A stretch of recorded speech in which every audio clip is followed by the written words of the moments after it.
gentlemen, welcome back to Wre-Wind Wrestling Radio, right here on the Wre-Wind Wrestling Network, where I, your host Ted, along with my co-hosts, the new mouth of the South, Tyler Peters, the Brazilian giant Vinicius, the temptress witch Ivy, and the senior ref Amy Veronica, talk everything pro wrestling. It's the indies, the pros, everywhere you go. Let's jump right into Wre-Wind Wrestling Radio. Ladies and gentlemen, welcome back to Wre-Wind Wrestling Radio here on the Wre-Wind Wrestling Network. I am your host, Ted, and I have the whole cast. For the first time in like a goddamn month, I've got the whole cast here with me, and I've also got special guest, the Brazilian Wonder Woman, Christi Jaynes, here with us tonight. Christi, thank you so much for joining us. Thank you guys for having me. Now I gotta go in professional mode. Oh, please, no. This is the fun podcast. This is the fun podcast. No one's allowed to be professional here. We're going to do everything we got to do to have fun. Here we go, folks. So we are going to talk all things professional wrestling. We're going to do everything we can to get all the information we can with Christi Jaynes, who is just up and coming. She is everywhere. She's doing everything. Let's get all of everything in here. But first, I want to just say a couple things. Number one, Angela, show off the shirt. We still want to remind you guys, go and support Bryce. Okay, the GoFundMe is still up and running, and Amy's got it on too. Okay, you can go buy T-shirts. You can just follow Mitch on Instagram. That's Norton_graphics. You can go find him there, and or you can go to the GoFundMe and throw them some money. Help little Bryce with his fight with leukemia. That is an ongoing battle, and we want to make sure that that's happening. Numero dos. We want to wish the best of future endeavors. Today, I guess, is Black. It was like Black Wednesday, except it's a Thursday. It happened all over again, and a bunch of releases happened today in the world of professional wrestling and WWE. And we want to wish all those folks the best as they move on. We think, we were just talking off air, we think you guys are going to be way better off wherever you guys go, because you'll actually get used. Let me just say this. I think Peyton Royce and Billy Kay are going to be absolutely picked up by AEW, because whoever picks those two up are gold, man. They can't, they don't only talk, amazing talk, right? But Peyton Royce is an amazing wrestler, right? And those two as a tag team, I think AEW is going to pick them up immediately, and they are going to go in there as a tag team, run house, run school, man, and they're going to take that tag team belt from those AEW tag team champions, and that's who these two girls are going to be. Young Bucks, watch out. The Iconics are coming for you, The Iconics are going to come for the Young Bucks. They're bigger than you. They're stronger than you. They are. Dude, they are bigger than the Young Bucks. I have to say, the Iconics are bigger than the Young Bucks. I love it. They're coming. Billy, they're coming, brother. Peyton, go get them, girls. Oh man, I love this energy right now. This is no, and the women's division would, I think those two would be awesome in that. Absolutely, absolutely, 1,000%. And here's another thing: those two can cut promos and talk and engage audiences more than the Young Bucks can. I'm done. Oh, wow. I'm done. They come up. That's all the clickbait we needed. That's it. Thank you for that. Right there. Thank you for that. You just gave us all the clickbait. Thank you so much. All right. But I'll have to say, obviously Samoa Joe, I expected him to be a huge star. So anywhere he wants to go, whether it's Japan, whether it's whatever, and then all the other guys, I'm sure it's a feeling of relief for some of these guys, because they've been there for so long, and for sure. Good for them. Yeah, absolutely.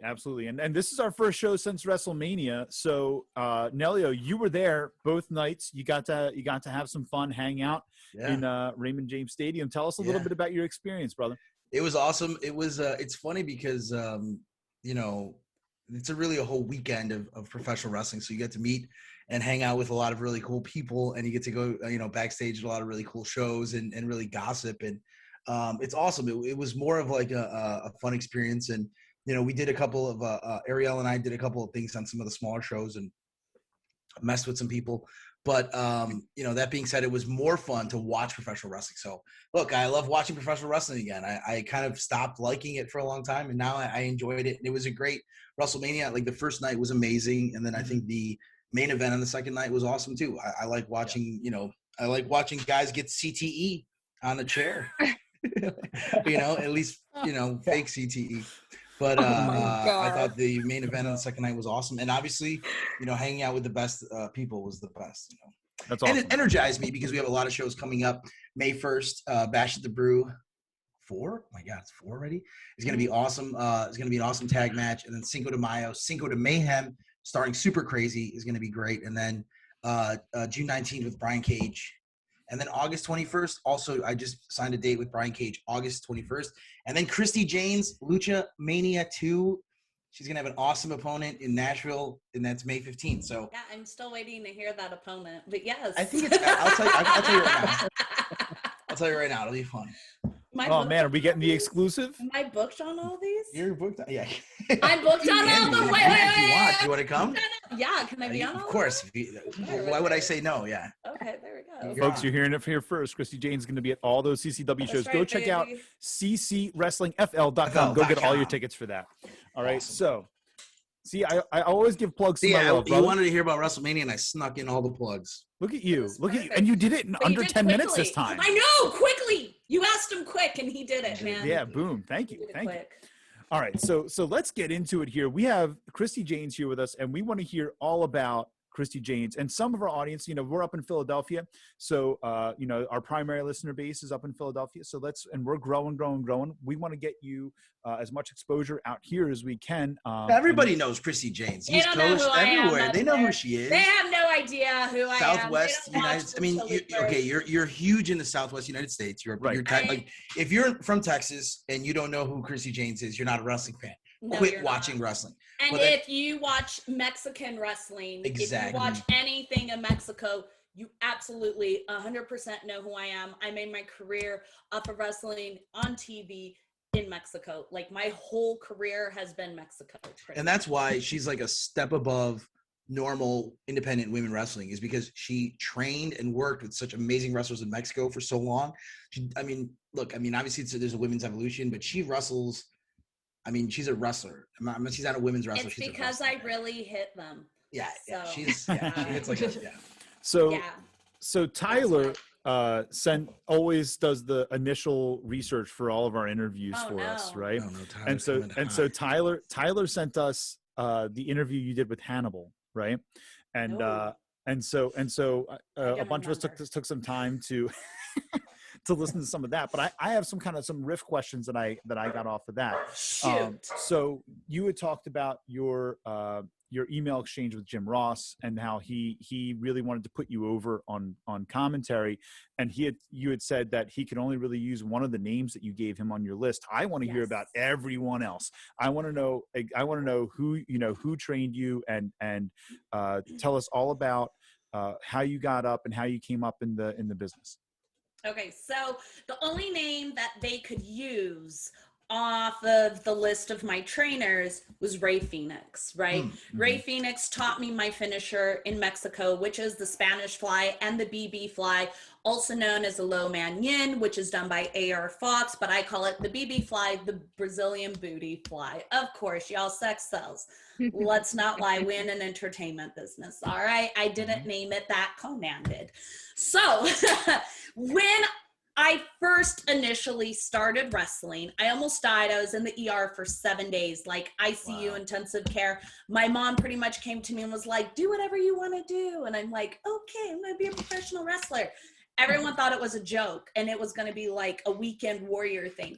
My initial trainer was Mr. Mexico 2, George De La Isa. They couldn't use that name at all, right? Because he had stints in AAA, he had stints in CMLL. He's not signed with AEW, not allowed to use the name, right? So when I started with him, he tried to get me to quit. They legitimately went out of their way to hurt me. He gave me a match my very first week. Old school wrestling and old school lucha libre wrestling is very intense. They want to make sure you're in it for the long haul, and they're not teaching like somebody, that's going to do it as a weekend warrior, which there's nothing wrong with that. If that's for you, that's for you. That's not for me. I make my whole living. I pay my bills off of wrestling, right? Take it very seriously most of the time. But so he then sent me to Monterrey, Mexico. If anyone knows anything about professional wrestling or Lucha Libre started in Monterrey, Mexico.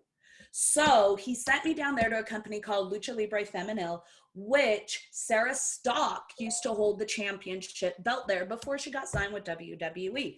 So then I went down there and I lived down there for like 2 weeks, and I come home for a week, then I go back down there for 2 weeks, and those girls would beat the shit out of me. They literally would pull my hair out of my scalp. You guys have probably heard the story before from Taya Valkyrie, because they did the same thing with that, right? We're Americans going into their country, taking a spot that's theirs, that their parents used to wrestle and their parents used to wrestle. They feel entitled to it, which is fine, whatever. You got to pay your dues, right? But don't beat the shit out of people. I've had 12 dislocated ribs. I've had complete knee surgery. I've had my elbow dislocated. All of this in Mexico. I've never been hurt in America. Always in Mexico. They're brutal in Mexico. So anyways, when I went down there, I met the Garza family, the Garza dynasty. You guys know Humberto, right? Mm-hmm. Or Garza Jr. You guys have seen them on NXT and WWE. I met them. They brought me in. They started working with me and training with me. Then I met Conan. Conan introduced me to Daga the wrestler. If you guys don't know who Daga the wrestler is, he is now married to Tessa Blanchard. He is an amazing wrestler. People in America say that they know what lucha libre is, and they do lucha. They do American lucha. They don't do Mexican lucha. It's totally different. The pacing and everything is very different. So anyways, I would go back and forth for like 6.5 years to Mexico, working in Mexico, working for different promotions, little promotions, big promotions. But Daga was my main trainer in Mexico. I trained with people like Latigo. Yes, Rey Fénix is very good friends with Daga, right? So Rey Fénix would come in all the time, and he would teach me more of my high flying stuff, right? Daga would teach me more of my groundwork and my timing, right? Things like that. And Fénix would teach me my high flying, like my aerials, the acrobatic stuff. So that's what I got from him. So when I went to AEW initially, it was right before COVID. It was in a huge arena. It was the HEB Event Center in Cedar Park, because I used to live in Texas, right down the street from where I used to live. And they were like, hey, there's a lot of people out there. You might get intimidated. Let me tell you, once you wrestle in Mexico, there is no arena that will terrify you with the amount of people in it. I literally walked up and I looked at the guy, and I do this thing to everyone. I'm like, oh my gosh, I forgot everything. And he looks at me and he's going, no, you can't go out. My music hit. And I went out and I came in the back, and they looked at me and they're like, you weren't even scared. That was totally natural. And I'm like, yeah, there is the same amount of people in this arena as there is in Coliseum, Mexico. Like, it's the same thing. Like, the energy is great, right? You get the vibe off of that. So that happened. And this was like that was pretty much my training career was with Daga the wrestler. He still wrestles all the time for AAA now. Fénix trained me, Latigo trained me, Black Danger trained me. I was trained by Polly and Tsunami. Tsunami does hardcore in Mexico. So, and then, when I went to Japan, I was only a year into wrestling, and Stardom brought me out there. And when they brought me out there, I had Io Shirai as she taught me my springboards. I learned my springboards in Japan, and I had Kairi Hojo, and both of them trained me in more strong style, right? But at the same time, they were like, wow, you actually can do strong style, because in Mexico, they really hit you. And the drop kicks are real. Right. Like, they're real. Here, it's like just a little touch, right? But like, so that's why whenever girls work me, they're like, wow, Christi's really stiff. I'm like, I just plow right through them. I'm like, bam! But whatever. I want to win. What am I? I got to win somehow, right? That's right. So, anyways, that was probably more than you guys wanted to know. No, it was perfect. It's awesome. Great. No, it's awesome that you mentioned someone like Io Shirai, and obviously like great male luchadors and some of that. And you did kind of make a splash at All Elite Wrestling like pretty quickly. I think you were one of you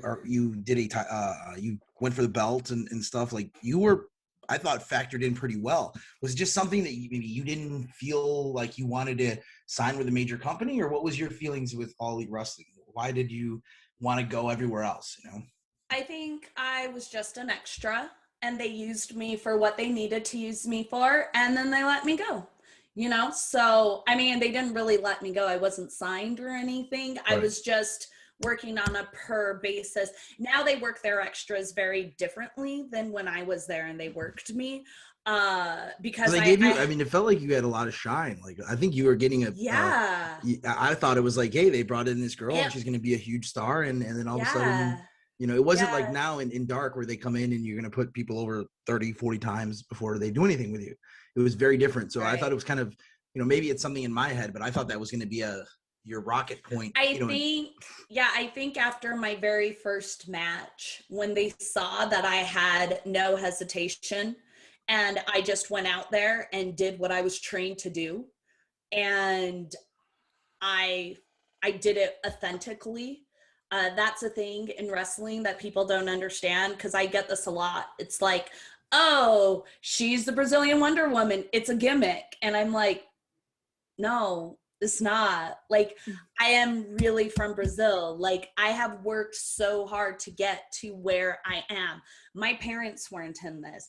I don't have a boyfriend in this. I didn't stand on anyone's shoulders to get to where I am. I legitimately had to scratch and claw my way to the top. I mean, I never I don't badmouth people, and I don't ever say like, oh, I won't wrestle them. And like, that shit never comes out of my mouth, because I feel like everyone needs an opportunity, right? No matter what their personality is, even if they have a shitty personality, I'm just like, whatever.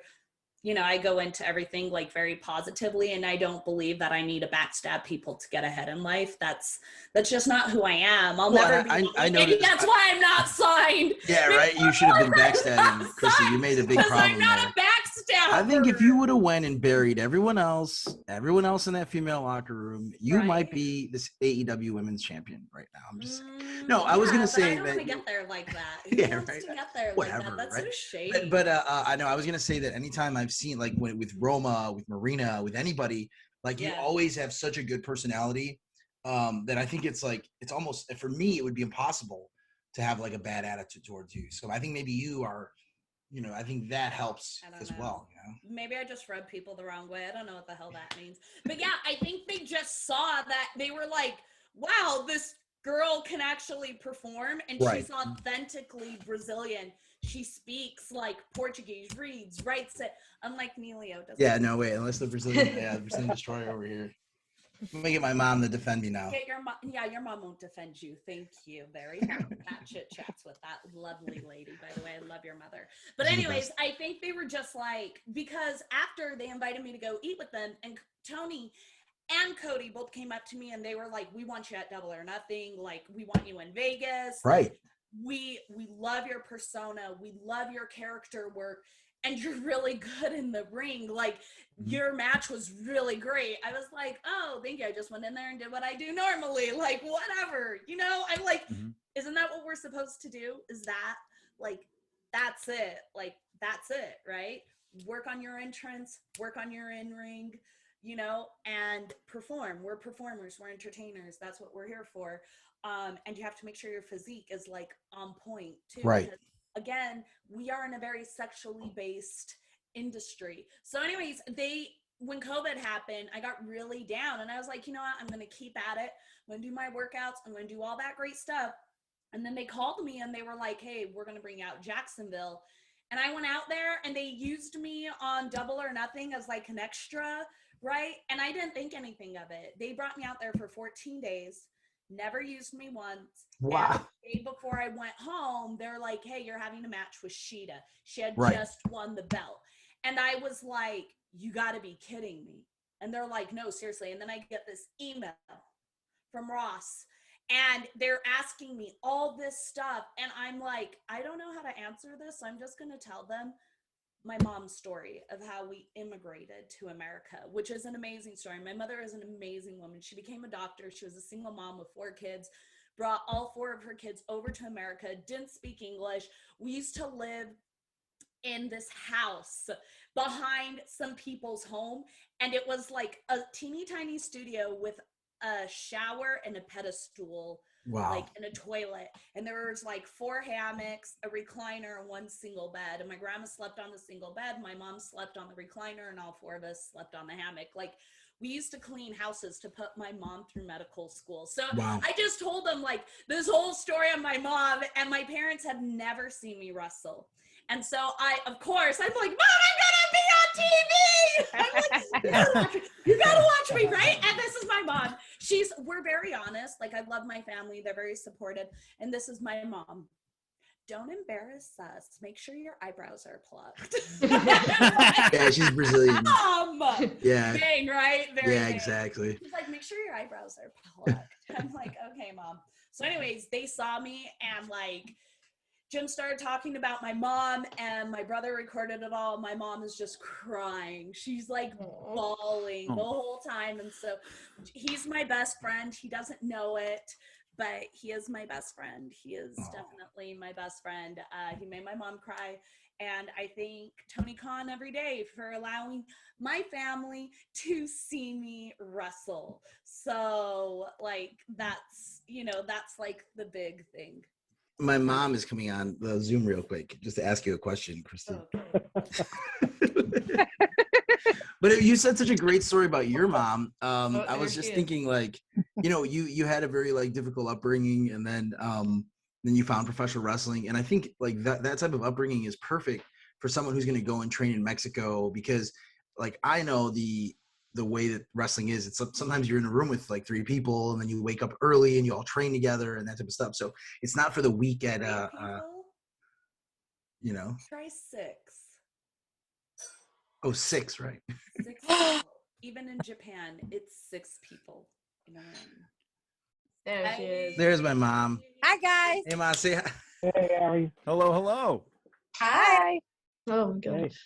So she just wanted to say hi to Christi. Mom, Bruna, ask vamos Christi. falar aí em português com seu filho. Vamos Minha ver. mulher favorita.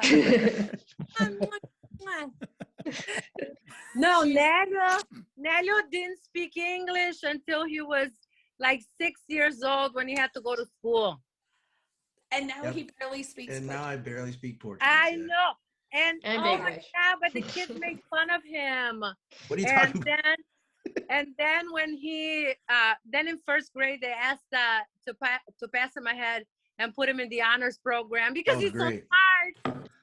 Well, you can just, Ted, you're in charge, right? You can just kick her off anytime. That was Oh no. that was that this is segment. You can stay as Amazing. long as you want. That was that Absolutely segment. not. I do have a question for Chrissy. Good. Fala aí em português. Ok. Como é que você foi terminar em Utah? Então, a minha mãe, quando ela veio para os Estados Unidos, ela precisava um visto para a nossa família inteira. Então, ela fez enfermagem. Então, quando ela fez enfermagem, ela falou que ela queria pegar o doutorado dela. Então, ela voltou para a escola, e a escola que aceitou ela e deu nós os nossos vistos estava aqui em Utah. Então, nós se mudaram para Utah para o nosso visto e cidadão. That's okay. Eu tô sempre lá, tô sempre em Nashville. Ela vai estar quando eu tô lá ou não, Nelio? Quando é o próximo show? May 15th, Mom. 1 May month. 15th, I could be there. Yeah. All right, yeah, you'll be there. Yeah, I'll be there. Traz pudim e feijoada. tá. Okay. Pudim e feijoada. I'm already putting in my meal I know, orders. perfect. All right. I was gonna use my house there to have a bunch of wrestlers. Now my mom's gonna be cooking Then I can cook. beans. You guys come out to Nashville. Jeez, Amy's so mad, right? Oh, is it? Oh my mine? God. Listen, when's the show in Nashville? The The 15th. 15th. Yeah, it's 15th. Yeah. Listen, if my wife will let me go somewhere, I'm fully vaccinated now. Come on, but bring we'll the see. wife. Listen, Ted, we can jump a flight together. Boom. Bring the Boom. I'll wine. go. Yeah, As don't long, need to- as long as there's gonna be good food, you got me. All right, perfect. Plus, you guys, I am like crazy about babies. So if you bring a baby, you got like a babysitter. Oh, see, boom. Babies love me. I don't know why. Yeah, it's true. She's really good with babies. Once you turn like 13, she's No, not very 13. good. Forget it. I can't. Then I'm just out until 2 a.m. She can't control anybody. But once, up until you're 13, she's good. Let me tell you a trick that Nelio played on me that I found out like years later. Please. We had. Oh yes, I please. okay, this is real quick, Nelio, real quick. We had a house, and my bedroom was on the second floor, and it faced the street, right? So when Nelio was 16, he got a car, really nice, Honda, like a sporty car, really new, right? So when it was like about 10 o'clock, I look out the window to see if his car was there, right? Then I knew that he was home, right? Ah, yeah. And then I was like, okay, I'm going to sleep. My baby is home, right? Well, years later, I found out that he would drop his car off and his friend would pick up, and he would go out again. Yeah, I literally went out until like 3, 4 in the morning most nights until I was and 20 I something. no idea. Zero. Yeah. No, I'm a I smart was kid. sleeping soundly. Why would you do that to your mom? I wasn't doing it to her. I was doing She's it for clearly the me. sweetest woman on the face of the earth, Nelio. How dare you? Yeah, what is wrong with you? Oh, What is really? wrong with you? Like you guys didn't. Yeah. Throw the first stone, you guys. Throw the first stone. That's All right. right, Mom. I love you so much. We have to do this wrestling thing. I love you so much. Okay, I love wrestling too. Bye, guys. Thank you so much. For 17 years, the dominant force in professional wrestling in South Florida has been Coastal Championship Wrestling. Join us every Tuesday night, 7 p.m. Eastern, for the best weekly episodic professional wrestling in America. You're working. Let's just Reel get it us back back on in. track. You're working everywhere right now. You're doing a great job in Texas. But, Listen, like, it's SWE Fury, and it's that's getting, all it's, I know. It's getting big, like Sabu. You have Big Cass, and then Enzo, and a lot of stuff coming. And then you're the feature. You're the champion, and you're the featured woman there, and you are kicking all kinds of ass. Tell us about that. Like, how is that, done to your career? How do you feel about that going forward? So it was really interesting when they called me to be part of it. I just thought it was a one-off shoot thing, right? Because no one really knows me in America, so I didn't expect like a storyline or anything, because everyone knows I'm going back to Mexico to wrestle. And so they called me up, and I show up, and Jazz is there, and me and Jazz go back a really long time, like from not really long, just 6.5 years, but like from when I first started wrestling. She has kind of followed my career throughout the whole thing, and we know each other on like a personal level.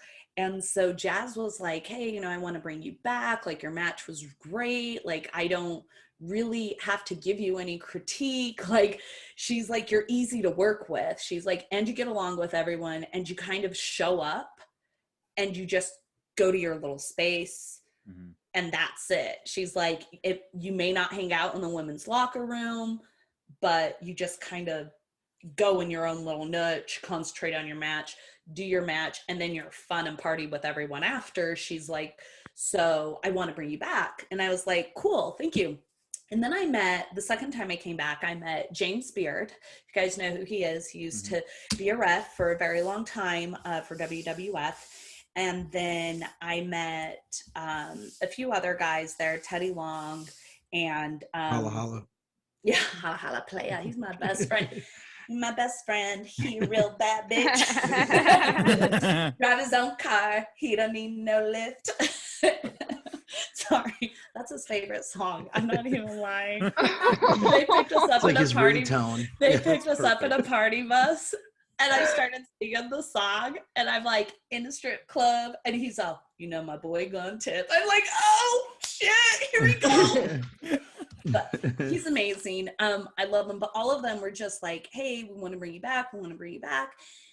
And then when I won the belt from Miranda Gordy, it was kind of surreal, because I was like, okay, the storyline will be I'll get the belt from Miranda, and then it'll be kind of a back and forth thing. And they were like, no, that's not how it's going to go down. And I was like, oh, cool. They're like, you are so easy to work with. Great. Show up on time, you kind of fend for yourself. Yeah. And you get along with everyone, and you don't cause drama. They're like, in fact, quite the opposite. You diffuse the drama. I'm like, I just don't there's so many toxic locker rooms out there, and it's sad. It's very unfortunate because wrestling works with two people, right? You need the heel and the face. You need the good, the bad. You need two opponents, right? To go up against each other and work together to have a phenomenal match.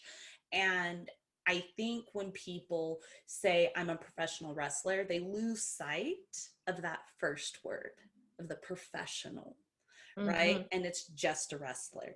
Like, we're professionals. This is a business. This is a job. You need to check your ego at the door, and we all have to work together. So sometimes, like, I don't even hang out in the women's locker room. Not like there is no drama in the SWE locker room at all. Thank goodness, right? Knock on wood. It'll always stay that way. But I don't hang out there because I have seen drama in the women's locker room go down before. And I just feel like if I take myself out of it, no one will ever be able to come to me and say she was part of the drama, right? Because I'm not there. No, and as, speaking as a promoter, like, I know exactly what they're talking about, because, you know, you can have someone, like, when I see, okay, who's on the card?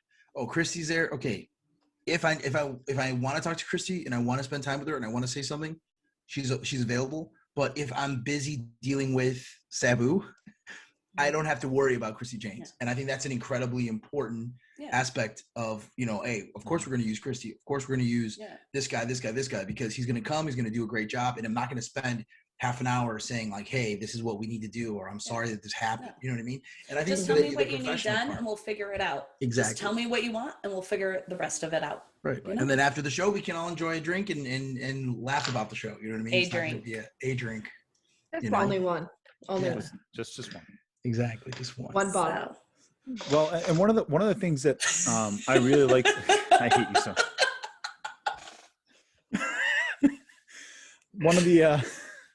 One of the things that I really loved about your interview with Hannibal was you made sure to say something that really stuck with me, because you said you were you were working this match when you were trying to get Jericho's attention. Right before the Fozzy show that you had gone out to do for free, and you're like, but they paired me with this complete greenhorn, right? They came out. This was her first match. It was her very first match, and I loved that that the first thing out of your mouth was, "I have to get her over. I have to get me over." You know, like, and there's so many. I've met so many people over the last couple of years in this business that feel that way, but I've met one or two that have really, like, I will never work with them again, because they're like, I'm only worried about me. I want to get over. I want to go over. It's all about me. I want to try and make it up. I said, that's not how you get there. That's not how you get to the top. Dude, Ivy is right here, bro. How can you talk about her like that? Like she's still on the line, dude. Do you know who that girl was? No. Do you guys want to know who that girl was? Yes, please. Yes. She is Maddie Rinsky. She is on AEW now. Yeah. Wow. That's who she was. I had her very first match, and it was against Jericho, and she was so nervous, and I had to talk to her the whole time. And that's what I tell everyone. Your match will be okay, right? But you can have such a wonderful match if you two both work together. If you go into your match with a positive attitude, do that, right? Yeah. And again, we're in an entertainment business. You put yourself over by your entrance. My entrance is pretty spectacular, right? And I learned my entrance in Mexico, because in America, they don't have you practice your entrance. You notice that you go to any training school, no one practices entrances. Right? CCW training facility, would you practice? Well, there you go. But it's because of the influence of people like Christi Jaynes. Okay. Well, I'm saying, like, in Mexico, they avidly make you practice your entrance over and over. This doesn't work, do this. That doesn't work, do this. Conan was like, I don't like this song. Let's use this song. I don't like that. You know what? I don't like the way you're shaking your hips. Shake it the other way. Can you turn the other way? Walk the other way. That's your bad side. Turn it this way towards the camera. Like, very little things you don't realize. That's fascinating. It's fascinating that you go into the details like that, because it's important. I agree 100%. We were going to start to do that. Go into the details of it. Everyone has a good side. Everyone has a bad side. If you notice, when I do my samba and I do my sideways samba, I always turn this way and Samba towards the camera this way. This is my better side. You notice this. I do that. Good side, right? Bad side. I never turn this way and Samba. I always do it this way. Wow. Because it's just like, it's how it is. And my entrance is the same no matter where I go. People always can expect the same pose, the same thing, because if you watch wrestling all the way back, ECW, WCW, WWF, Smoky Mountain, any of these NWA, like even back to 1950s, right? Fans like consistency. They like to know that I know when she hits this and this are going to come. Oh no, they cut her off. Dang it, man. Oh, here she goes again. She hit this. Now she hit that. Yeah, it's coming. She's going to, you know what I'm saying? It's like they know what to expect. And even though maybe your first 100 matches may be very predictable, but when you start changing it up a little bit, that's when you get that emotion in the fans. And it's so great to be able, like whenever I hit like my flying judo knee in the corner, right? I'll stop and pause and I'll just look at people and I'll make eye contact with somebody and they'll be like, yeah, like they know that, the V trigger's coming next. They're like, get it. So they're like all excited. And it's a really great feeling to see that, like, wow, these people actually have invested in me. So like I always go in there and I'm always like, I want to make sure my entrance is perfect. I want to make sure my finisher is perfect. Like the middle of the match, like it's whatever, right? We're both trying to win. So we're going to do whatever possible we can so it can look sloppy or scrappy, whatever, that doesn't matter. But at the end, when you win or lose, you have to keep it the same because your fans are expecting certain things from you and you have to deliver that. Absolutely. And I'm green in the business, so I don't know what I'm talking about. I have no idea what I'm talking about. Well, I'll tell you what, we in wrestling, we know we have the man of 1,000 holds and 10,000 holds, but we have the man of 10,000 questions here, and that's Tyler Peters. So I'm gonna Tyler, shoot us with some of your questions, man. Yeah, Christi, I'm going to backtrack. I was interested in your WWE Tryout, what that experience is like, because I'm a big fan of NXT and AEW as well. But I wonder, was there anybody there pretty interesting that we might know that was after Tryout? That's just something that fascinates us as fans and everything. Yeah, so it was me and another girl, but this girl was Queen of Strong Styles. She was from Japan, right? Alex. And it was just me and her that were actual wrestlers, right? Stephen Wolf is an actual wrestler. He was there. Like some of the guys were actual wrestlers, but the rest of the girls, NBA basketball player, All-American, Olympic track star, judo stars, none of them wrestled. There was one girl that trained for 3 months. She was deaf. I had to have a match with her. How do you have a match with a deaf person? That's right. Very hard, especially when they forget, right? And so it's like just, it was, when I first got there, I was very excited. And then when I realized that I could do all these drills with my eyes shut, like I knew I wasn't there for me. I was there just so they can be like, oh yeah, we have a wrestling girl here, right?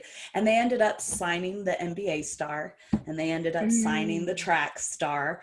And I like, these girls are amazing, and props to them because they definitely built their career off of what they do and they do it well and they're there. So props to them. But yeah, I quickly realized that it didn't matter how much training I had and where I was at. If you don't know people there as a wrestler, it's very hard to get in. Very hard. You have to know people, right? And I've always just focused on my craft and not making friends in the what do they say? Like your business is done in like the bar or something like that, over drinks or something like that. I used to never focus on that, right? Because I was always so focused on like my matches being perfect and all this and getting over with my work. And then just now, I'm starting to realize, like, fuck the work. It's all work. I'm just going to go drink with everyone and people like me and book me. Who cares if I'm good? Like, screw it. Definitely a plus if you're good. Yeah. Like, so there's that. Perfect. Ref Amy, how about you? So I want to hear, did you always like wrestling, like growing up, or did you just kind of like fall into the business, go to a show one time and be like, I'm going to go do that? Were you a big fan of WWE growing up? No. So yes and no, I guess, kind of. In Brazil, we used to watch a lot of AAA, right? CMLL. My mom always watched it when she was younger. But there's really no indie wrestling in Brazil. There is one company now called BWF, but like they weren't around back then. Shout out to Bob. Yeah. And then when we moved to America, like I said, we used to live in this house behind this main house. And we were never allowed to watch TV in the main house, right? Because my mom was very prideful, didn't want to disrespect anyone. So I would sneak into that main house around 11 o'clock. And you guys are too young for this, but I used to turn the knob on the TV, like click, click, click, click. And it was WWF. And I used to see like Hulk Hogan, the Samoans, like it was pretty surreal, Andre the Giant. Like I used to watch these guys. I had no idea what they were saying, honey.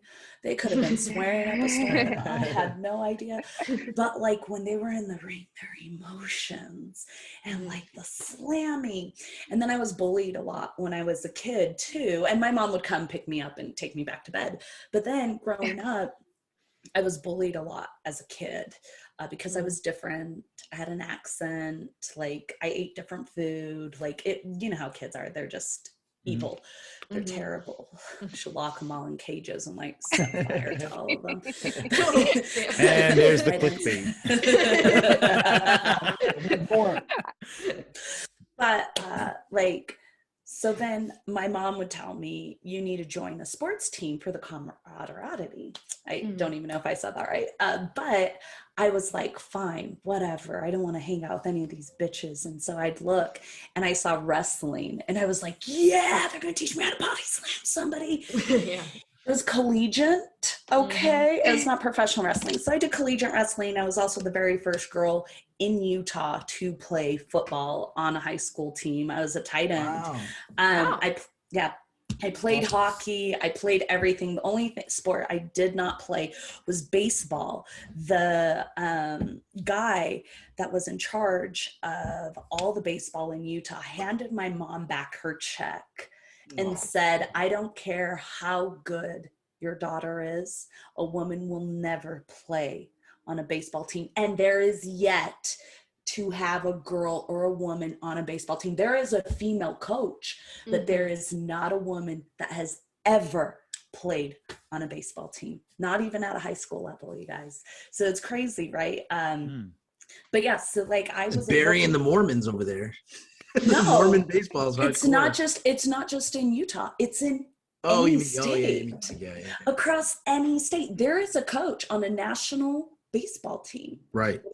No, but there has never been a girl or a woman to play on a men's baseball team. I can attest to that because in middle school I used to play fast-paced baseball, which was like the co-ed version. And then when you get to high school, they don't even look at the girls. It's all boys. Nope. See? Yeah. And it doesn't matter because I know so many girls that can pitch faster, can hit better, can catch better, man, than the boys can. And they're just like, oh, sorry, no. So, I mean, that's a whole nother thing. But no, I literally was like, never went to an indie show in my life. Like none of that. I know what WWF was, right? But I guess by then it had changed to WWE. So I saw it randomly. And then when I was in the hospital, my mom like came to me and she's like, you've done everything. Like, what do you want to do with your life? And I was like, I don't know. And when I got out, she was like, you've always been into very physical contact sports. And I was like, I sat down on my computer and I Googled professional wrestling. And I found a few different schools. Booker T wanted an exorbitant amount of money for me to go there. And I was super poor. I couldn't afford it. And then there was the school that had like Shawn Michaels school in San Antonio. They wanted $500 just to have me come in so they could take a look at me. And then this one school would never called me back. And then at 10 o'clock at night, this old man called me, spoke broken English, and was like, okay, it's like $100 a month. I'm like, really? He's like, yeah, but it's in Pflugerville, Texas. So what did I do? I moved my ass to Pflugerville, Texas.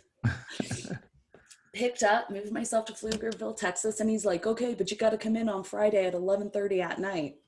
Didn't think anything weird of it. I show up and it's literally like these rows of just like kind of like lockers, right? And I was like, okay, like storage unit. And I like show up and I come walking and I hear like people yelling and stuff.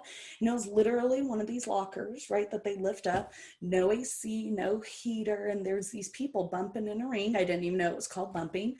And I go in, I sit down, and he's like, all right, but, because I'm not blind. I know I'm pretty, right? So like, as soon as I walked in, no, this plays a huge factor into this. I walk in and he looks at me and he's like, are you sure this is for you? He's like, do you want to like, he's like, go be a model or something? Like literally this guy is telling me this. And I'm like, no, I'm gonna be a professional wrestler. I think I want to do this. I want to try this out. He's all, oh, you want to try this out? Okay. And he's all, were you watching like Total Divas? I didn't even know what Total Divas were, by the way, at this point. I had no idea. I was like, what? Like, what are you talking about? Mm-hmm. He's like, okay, well, yeah, sure. But you got to go out there and you got to convince these guys that you're someone special. And I'm like what? He's like, I don't know, make something up. I'm like, okay. I like that. No, I had no idea what I was doing. It's a work, right? I love that answer. But I didn't know what he was getting at. And I sat here and I looked around and I was like, okay. And I walk out there and he's like, all right, you guys, come here, come sit down. He talks like that too. Come sit down, come here. And I'm like standing there and I come out and I've always held myself very well and carried myself very well. So I'm standing there and looking around and he's like, I'm just going to let her introduce herself. And I'm looking around and they're all just like glaring at me, right? These people kind of like, who is this chick? And I'm like, hey, my name is Christi. I work for WWE. You guys may know us. Some of you guys may not if you've been living underneath a rock. And I'm a scout. I heard there's some really great talent here at this company. And I just kind of want to see what you guys can do and how you guys, work with each other. And I shit you not, everyone went like this. Oh, okay, pulling up the knee pads. And I'm like, okay, so you guys just want to do like a line, start off with the line. Let's see what you guys got. And I sat there, pulled up a chair, flipped it around, right? So the back of the chair is facing them, straddled the chair and sat there like this. And I'm like, all right. And everyone went whoosh. And he like started laughing. He's like, I'm kidding you guys. She's signing up to wrestle. And everyone goes, what? Like, sweated them. But anyways, and they literally kept trying to get me to quit. Like time after time, like the girls were so mean to me. One of the guys there dislocated my knee in the first 2 weeks. You should have broke his neck. No, I just kept coming back, baby. I just kept coming back and I would cry. And I remember I'd come back from Mexico and I would be bawling and I'm like, I don't want to do this anymore, George. And he'd be like, oh, you're not cut out for this. And you know what I did? I wiped my tears off, picked myself up, went right back down to Mexico, and just kept coming back. It's like, George and it's George and Ray. Is it AA? What is the company? AAW Pro. Yeah. Yeah. George is no longer there. He's blind. He's I think he's like pretty close on his deathbed. So but he trained a great wrestler, another one, right? Ricky Starks. Ricky, ACH. No, obviously in you is what I was talking about. You, but yeah, Ricky Starks too. Me too. Nelio, could you be a little less subtle with putting people over, please? Oh, sorry. Yeah. Sorry. Ricky Starks gets no love from me. Team Taz. Right. Team Taz. All right, let's go to Ivy. Ivy, talk to us. Oh, I'm sorry. Okay, I've been waiting patiently. First and foremost, I have a compliment. I think you're absolutely stunning, and I love your gear. I think you're just adorable. Second of all, you talked a little bit about your training in Mexico and all of that already. So if you had a preference, I know you've talked about how difficult it was training down there, but overall with the crowds that you've worked versus down there versus up here. Which area of wrestling do you prefer? Do you prefer being in Mexico, or are you actually really enjoying wrestling in the United States? So both.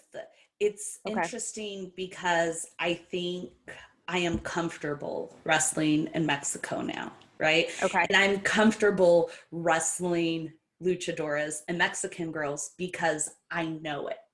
Mm-hmm. Coming to America, American style wrestling is so different. And I tell people this now, I almost wish that I would have learned American style wrestling and then went to Mexico and learned Mexican style wrestling, because to get signed at any big promotion, you have to know American style wrestling, right? And that's the thing. So now that I'm here, I'm just breaking into American wrestling. And it was really hard for me to mix both of them together. Okay. I've been very, very fortunate that I've had very good mentors to help me and guide me, but I think I would have done it the other way around. However, Mexico kind of taught me that I can handle anything. Right. It doesn't matter what people throw at me. I'm super resilient. So all this bullying and cattiness, all these shitty girls that I've encountered in wrestling, no matter how many times they try to blackball me or whatever they say they're going to do to me, I know they can't obtain it. It's not possible. It's not going to happen, because I have learned that if I'm just myself, people are going to see right through it. And not even that, I can work. Yeah, and I can for sure. So, and I think that's what Mexico taught me. So at the same time, I'm I love working in America. It's very easy. I'm not going to lie. Working in America is so easy. My 10-minute match in America is 2 minutes in Mexico. And I still have another 8 minutes left. Right. So to me, it's very easy in America. But I think it just depends where I'm at. CCW, they have great crowds, right? Every show I've been on for you guys there, Nelio, has been great. The crowd is super energetic. They've all been into, my matches. So I haven't experienced I've done matches in front of no crowds, but I haven't experienced a really shitty crowd that isn't into your match, right? However, I do have to say this. I have never met a crowd more energetic and into wrestling than the people in Mexico. They're so passionate. So there's that. It's not a preference of which one I rather. It's just they're so different, Yeah. It's nice though, because you kind of have the best of both worlds in that aspect, because you've experienced both of them, especially with the Mexico, like you said, you're so versatile because you've gone through everything there that nothing here is going to break you and kind of make you walk away from anything. So it's, I mean, I know you said you would kind of flip it around, but at the same time, if you can wrestle down there and you can hold your own and really push through, you can go anywhere, in the United States. So It's easy. It's just a matter of meshing the two together. Right. And being like, pause, take a moment. Take a moment. Right. I was going to say the pacing has to be incredibly different for you. So different. Because there's so much rest in American wrestling. So that they can create a little bit more drama for you via the commentary team a lot of times, and with different angles. It's got to be such a huge, and so I'm a band director, and so I constantly am telling kids to slow down, and when I'm teaching kids and when I'm teaching adults for that matter, how to improvise, which is a large portion of what we do is just as entertainers, right? We improvise a lot. Yeah. And you're allowed to use the F word when you teach adults. That's right. So fuck you. But that's something important. Right. But when I'm teaching people how to improv, I say, they're just like, okay, I'm going to play something. And then they'll play. And I'll say, listen, less is more, calm down. Calm down, right? The times of silence mean that the things that you're playing mean more, right? And I think that's a large part of the philosophy behind what a lot of previous generation American wrestlers are preaching right now. Like if you listen to Jericho on the Broken Skull session just a couple of days ago, they talked about how people need to learn that go is not always best for business, right? And I think that translates very well from music in terms of improvisation. Sometimes having that break in what you're doing, whether it's music or taking the rest, having a rest hold in wrestling means so much more, because on the back end, what you did afterwards meant more. And so I feel like that has to be a huge change, because if you watch Mexican wrestling, but when I have a different expectation. Like for some reason, when I watch Ollie Wrestling, I am thinking that like, hey guys, slow down. And then when I watch AAA, I'm thinking this is how it's supposed to be. So it's kind of like a different, it's a different expectation as well. Like, I agree. If you watch CMLL, you're like, these guys, and if they were slowing down, I'd be like, what's the problem? What's wrong? Yeah, somebody's gassed. But that's also the case. Yeah, exactly. But that's also the case with Mexican music. And there are thousands of feet up in the air. They're the altitude. I was wrestling in Bogota, and it's just like, and I don't think it's as high as Mexico. And it's like I get gassed anyway, but it's like I was climbing up the stairs to get into the ring, to get into my entrance. It was blowing up, just going up the stairs. What's going on right now? And I was just like, oh no, the altitude. I felt like I was getting sick. And then luckily, it was a pretty simple match. And then,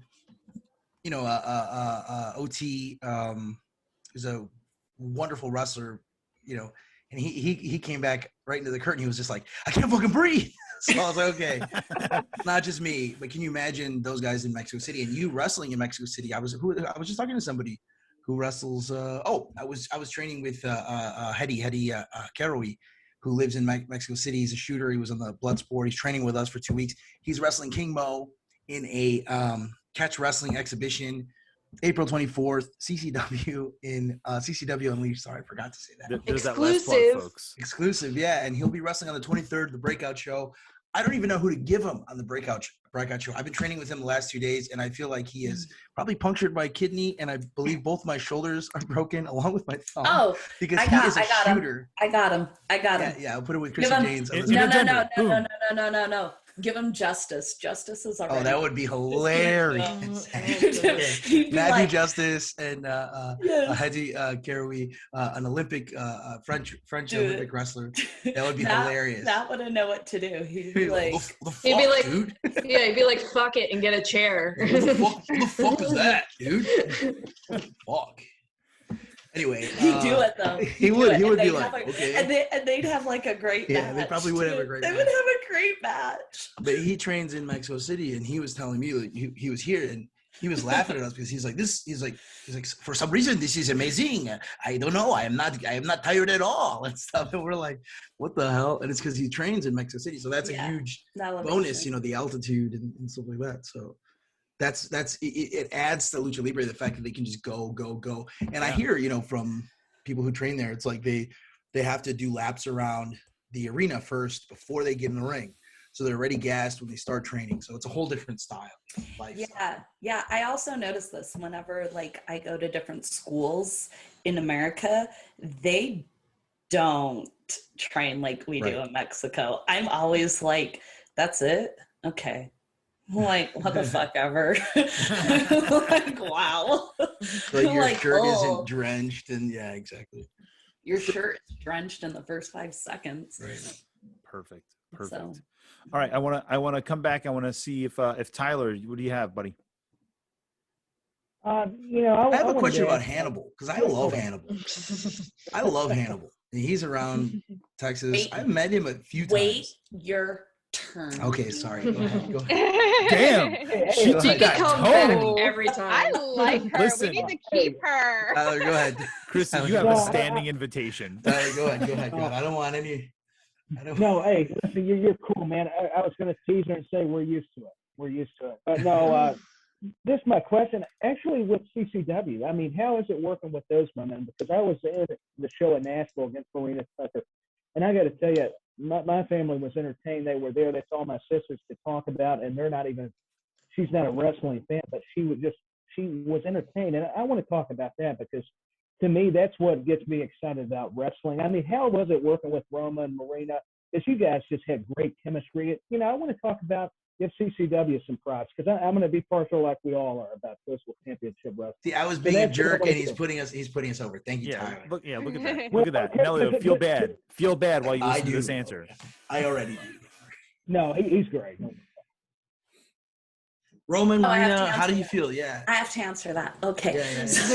Yeah. My bad. So in Nashville, working Marina is a different style of wrestler, right, than what I'm used to. So she's very old school wrestling, right? That's just how she is.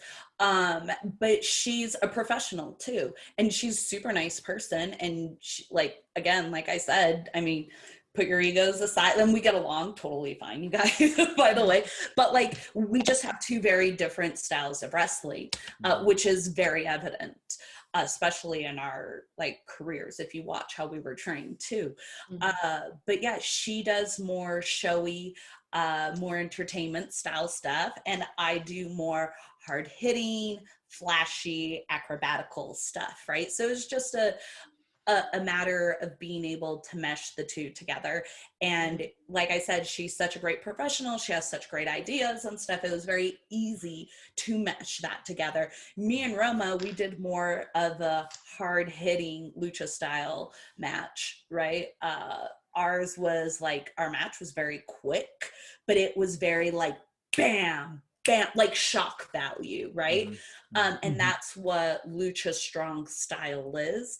It's shock value. It's two very different matches, two very different people that wrestle very differently. I think that your match with Roma is one of my favorite CCW matches. You came up to me after, you're like, what do you think? I was like, I think that's one of my favorite. And I'm saying women, I'm saying any CCW match that I've seen, I was just like, when the Tombstone Pile Driver, I jumped up, like I was in the audience, I jumped up, I was freaking out. So I thought it was great. And so that match, we had no direction in. Like, I asked Dan, I was like, okay, what do you want? And he's like, I don't care, do whatever you want. Like, I don't know if he was having a bad day. He was having a bad day. Okay. But he just looked at me. And I'm always like, I want to know what you want for my match, like as soon as I get there, so I can like mull it over, right? So I can just like let the juices start marinating. Maybe I can watch like some Japanese style, or like I can watch some old ECW, or I can watch some Jerry Lynn, and then like, you know, after a couple of hours be like, okay, this is what he wants, this is what we're gonna do, we're gonna take these styles and mesh together, right? But he was just like, I don't care, you guys do whatever you want. Like, that's literally what he said. He was like, I don't care, do whatever you want. And then after, in a nice way, I hope. Yeah, right? Well, I mean, he's a little crass. He's a crab. He's a crab. He's crass, very crass. He's the perfect, the opposite of me, which is good. Go ahead, though. Wow. You need so that. After, you need the yin and the yang, the good and the evil, if you will. True. So after I went and asked everyone, I was like, okay, what do you want? I was like, okay, well, I only asked people what they thought of my match if I actually care about your opinion and I'm going to take it. And that's not a knock on people, right? And I don't think wrestlers should ask everybody in a locker room, because then it's like your opinion means nothing. Right. You know, so I only ask certain people. So I went and I asked certain people what they thought, and everyone's like, oh, it's fine, it's fine. And then I asked Dan. I actually didn't even ask him. I started walking up to him and he was like, oh man. He was like, that was the best match I've ever seen at CCW. I was like, really? I mean, I feel like I should have sold a little longer here. I feel like I should have done this. And he was like, no. He's all, girl, you're way you can hear him on the commentary. He loved it. Everybody loved it. And everyone should, if you're listening to this, go to YouTube and watch it. It was like a week ago or something, and they're on the match card in the front. It was badass. I was on the live chat because I was in quarantine, and the chat for the live show was going crazy during your match. Good. Yeah, that's what I want to do. I was expecting, like, because it was people paid $15 for the show. I was at that point I was like, oh no, people are gonna ask for refunds. But your match, I think we had zero refunds total, the whole thing, and it was because of your match, Christi Jaynes. I probably owe you. Because before that, we were having all the sound issues. Yeah. So that's like the thing, right? When people give me free reign to do whatever I want, I gamble on my matches. Yeah. And I'm like, what's going to pop the audience? But what's going to make sense, right? So now me and Roma are La Toxicas. Thank you for coming. We are not the same. That's our I love it. tag team. I love it. Love it. Yeah. There we go. So. And, you know, I think there's something to be said for being able to make connections with the audience wherever you go, because there's a lot of wrestlers out there that work the indies that are working their way up through the indies, that just don't get that it's about the connection you make with the people that paid their money to sit in the seat, you know. Right. And it's the same way with musicians. You know, we if you didn't tell them a story that they enjoyed listening to, then they're not coming back. Right. Right. And it's so important to make that connection with your audience. And I think that's something that sometimes gets lost in the training of individuals in this business. And I think that's something that's a strong suit down there with the crowd with CCW. And I love that. Yeah. So for sure. All right, guys, we're coming up on just about time. I did run about 10 minutes over because Nelio brought his mom on the show, but which was a perfect choice. It was awesome. It was a fantastic choice. It was a fantastic choice. So we have to start wrapping up right about now, but I want to ask Christi, what do you have coming up? I want to make sure we put over everything that you personally have coming up so that we can get people out there looking for you. Okay, so I will be in Colorado. I don't know what the Lucha show's called. I don't think they have a name, but I'll be in Colorado. Most Lucha shows don't, you guys. This Sunday, I am on SAWA Fury this 24th coming up. They do go live on Facebook, so check that out. I have CCW on May 15th. I do have a bunch of shows. I just don't remember what they all are. Yeah, you're always booked. Not like that. But you guys can totally follow me on Instagram, on Twitter. And I do have a Twitch channel. I do a Games with Jaynes most mornings, but my basement where I'm going to live is being redone. And that's where I normally do it. So I just started back doing it again. Because most of the songs. You also have a new podcast? You have a new podcast? I do. It's not a podcast. It's a vodcast. It's a video podcast. And it's with Sledge. Yeah, it's with Sledge 805 from ROH. I see your ROH banner back there. He just put that up now. Yes. No, fuck you. It's up there every week, you dick. He knew you did the podcast with him. He was just trying to send a message. I love it. So yeah, that's every Wednesday at 3 p.m.